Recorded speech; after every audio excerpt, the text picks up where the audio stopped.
Bonjour, je suis Dimitri Boujard, l'avocat investisseur. Je suis avocat au barreau de Paris depuis 1995, expert en investissement immobilier et fiscalité immobilière. Je suis également intervenant professionnel dans de nombreux séminaires immobiliers. Aujourd'hui, dans cette vidéo, je vais tenter de répondre au moins en partie à une question que se posent absolument tous les investisseurs immobiliers à un moment ou à un autre. Est-ce que je peux investir sans payer d'impôts ? Et de quel impôt parlons-nous? Oui ou non? Et si oui, pendant combien de temps? Alors évidemment, c'est une des questions qui revient le plus fréquemment sur les réseaux et sur YouTube, et on trouve une multitude de vidéos sur le sujet.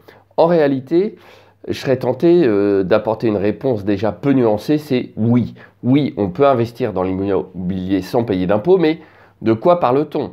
Est-ce qu'on parle en termes d'impôts des frais d'acquisition, puisqu'après tout, les frais dits de notaire sont des frais d'acquisition et quelque part un impôt. Là, non, on ne peut pas se passer du paiement des frais de notaire, sauf dans le cas de l'acquisition en neuf, auquel cas les frais de mutation sont réduits.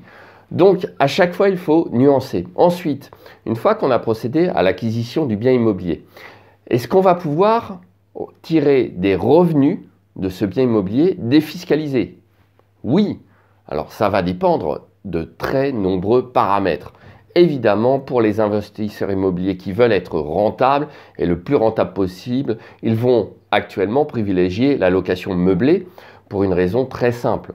C'est que c'est dans ce régime de location que l'on va pouvoir déduire un maximum de charges du montant des revenus, y compris le fameux amortissement des biens. Et compte tenu de cette charge fictive qui ne correspond à aucune sortie de trésorerie, ce n'est que l'un des paramètres, on va pouvoir espérer un revenu défiscalisé, donc du cash flow mensuel, sans payer d'impôt pendant plusieurs années. Il existe sur Internet de nombreux outils de simulation qui vous permettent de réaliser les calculs, et évidemment, nous sommes en 2020 et je ne conçois plus que désormais on se prive de l'utilisation de ces outils. Vous ne pouvez pas vous contenter de bidouiller avec votre petit tableur Excel qui est certainement très bien fait, mais qui va le plus souvent s'arrêter au cash flow net avant impôt. Vous devez impérativement tenir compte de la fiscalité qui va suivre votre investissement immobilier. Donc là-dessus, il y a toujours des petites polémiques. Quelle est la durée d'amortissement du bien? Est-ce que je pars sur 30 ans? Est-ce que je pars sur 20 ans? Est-ce que dans l'orthodoxie juridique et fiscale, je vais décomposer par composante et en pourcentage avec des durées d'amortissement différentes? J'ai pas d'opinion arrêtée là-dessus. C'est une question à étudier avec votre expert comptable. Prenons un autre exemple. Cette fois-ci, j'achète et je ne me suis pas forcément extrêmement formé. Et en tout cas, je me suis formé et je détermine que là où je veux acheter, j'ai un bien rentable, mais la location meublée, c'est mort. Je vais donc acheter en nu. Et évidemment, déjà, par exemple, je ne vais pas pouvoir déduire les frais de notaire. Donc, est-ce que je peux néanmoins percevoir des revenus défiscalisés pendant un certain temps? Oui, encore une fois, c'est oui. Là, ça va dépendre essentiellement des travaux que vous allez réaliser à l'intérieur du bien. Mais comme d'habitude, il y a des pièges, comme il y en avait aussi en meublé, mais que je ne peux pas évoquer dans une vidéo YouTube de quelques minutes. Donc il y a des pièges dans les revenus fonciers. Les travaux pourraient être réalisés de la meilleure façon possible, sans agrandissement, sans création à proprement parler, mais pourraient être d'une ampleur telle, et j'ai le cas précisément en ce moment, par rapport notamment au prix d'acquisition et au libellé des factures, que le fisc va vérifier tout ça et ensuite va décider qu'en réalité, vous avez procédé à une reconstruction à neuf de l'immeuble et va donc refuser la déduction de tout ou partie de vos travaux que vous espériez défiscaliser dans les revenus fonciers. Donc là encore, attention, on ne se lance pas dans ce genre de choses sans être conseillé, sans avoir pris des renseignements. Il y a aussi de nombreux des dispositifs de défiscalisation. On connaît actuellement le Pinel, il y a le 2 Normandie, il y a la loi Malraux. Là encore, moi, je ne suis pas un grand fan de ce type de dispositif. J'en ai moi-même fait les frais et c'est l'une de mes 2 grosses erreurs immobilières, un Robien, et j'en reparlerai dans une autre vidéo. Mais néanmoins, tout ça a évolué, tout ça est mieux encadré et on peut quand même toujours, dans certains cas bien précis, réaliser une opération correcte avec de la défiscalisation à la clé dans le cadre d'une opération encadrée par la loi. D'accord? Comme je le disais, Pinel, de Normandie, etc. Mais là, pour le coup, on est vraiment à la marge et on ne va pas s'adresser, les vendeurs de ces produits ne vont pas s'adresser à la même typologie que des investisseurs rentables. Donc oui, là encore, il y a des dispositifs de défiscalisation. En fait, le droit français est truffé de dispositifs et d'une complexité absolument incroyable. Un autre exemple, comme vous le savez, je fais du droit immobilier et je suis obligé de me former constamment. Et voilà un petit peu avec quoi je me retrouve en permanence. Voilà, j'ai ici mon dictionnaire permanent gestion immobilière. Voilà un exemple des mises à jour que je reçois régulièrement, donc il faut que je les intègre.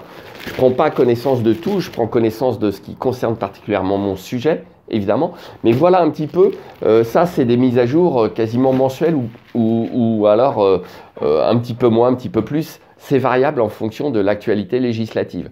Mais tout ça, très franchement, il n'y a que des professionnels qui peuvent l'intégrer.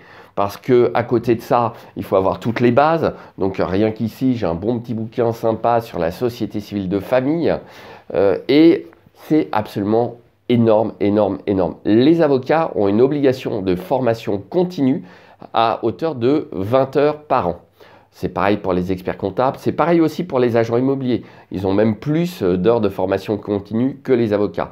Mais vous comprendrez bien que si on veut vraiment réaliser de bonnes affaires immobilières, on ne va pas faire l'économie de réels conseils. D'accord? Donc formez-vous, apprenez des choses et le jour où vous arrivez sur une thématique un peu précise, alors là, n'hésitez pas à franchir le pas et à aller voir de vrais professionnels du droit et de la fiscalité.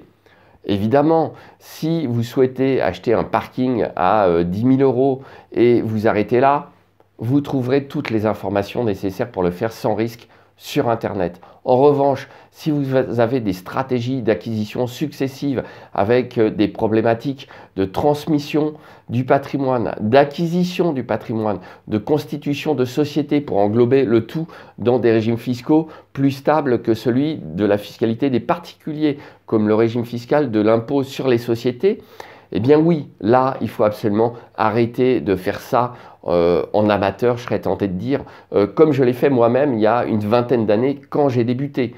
D'accord? J'étais déjà avocat, mais j'ai acheté mon premier bien un petit peu, comme je le dis toujours, au doigt mouillé, le loyer, le prêt, ça match, donc c'est bon. Donc nous sommes aujourd'hui en 2020 et à cette époque, je n'avais pas d'internet et pas de téléphone portable, ni de vidéo YouTube. Donc nous sommes en 2020, on ne peut plus se priver compte tenu de l'inflation législative et j'ai publié des posts sur ma page Facebook, donc cabinet d'avocats des Bougeards sur Facebook. Donc j'ai publié des posts d'actualité, la loi de finances vient d'être votée, on a une modification de l'article 155 du Code général des impôts qui ne règle absolument pas tous les problèmes de passage du LMNP au LMP. Et voilà, c'est constant, ça ne s'arrête jamais, on reçoit des mises à jour, il faut sans arrêt fouiller. Et donc pour en revenir à la thématique du départ, oui, on peut encore en 2020 investir dans l'immobilier sans payer d'impôts, que ce soit alors, en payant moins de droits à l'achat, mais on va dire que c'est une hypothèse marginale, en ne payant pas d'impôts les premières années d'un investissement immobilier. Et là, il y a des investisseurs qui ont les capacités pour pouvoir s'endetter, racheter régulièrement et repousser pendant très longtemps l'entrée dans l'impôt. Mais en réalité, ça va être à chaque fois une situation de base qui est la même pour tout le monde et ensuite une adaptation en fonction de la situation de chaque investisseur. La personne qui a de gros revenus et qui peut réemprunter sans problème va beaucoup plus facilement retarder l'entrée dans l'impôt que l'investisseur qui est au SMIC et auquel, au bout de deux investissements, la banque va dire « stop, on va attendre 4-5 ans ». Et là, potentiellement, il va se faire rattraper par l'impôt. On peut aussi revendre sans impôt. On a la niche fiscale la plus évidente qui est évidemment la revente dans la résidence principale. On a aussi la possibilité de revendre une résidence secondaire qui va être exonéré d'impôts sous conditions. L'une d'entre elles étant justement l'achat dans un délai déterminé de la résidence principale. Donc il y a encore tout un tas de mécanismes qui permettent aussi de revendre sans impôt. On pourrait même aller plus loin et pour les plus avancés, se décider à aller acheter à l'étranger avec des régimes fiscaux beaucoup plus favorables que le régime fiscal français. C'est possible. En réalité, quasiment tout est possible aujourd'hui, encore une fois, à condition de bien faire les choses. Donc, ce que j'essayais aujourd'hui dans cette vidéo de vous dire, ce n'était pas de vous donner des astuces de techniques juridiques, mais plutôt une vision globale du discours j'arrête d'investir parce que je me fais matraquer par les impôts, etc. Non, on peut le faire encore correctement, on a des outils qui le permettent, on a des stratégies, il faut anticiper évidemment sa fiscalité et je m'inscris en faux lorsque je vois des personnes qui écrivent régulièrement non, on peut, de toute façon c'est faux ce qu'on dit sur internet, c'est impossible d'investir sans impôt, etc.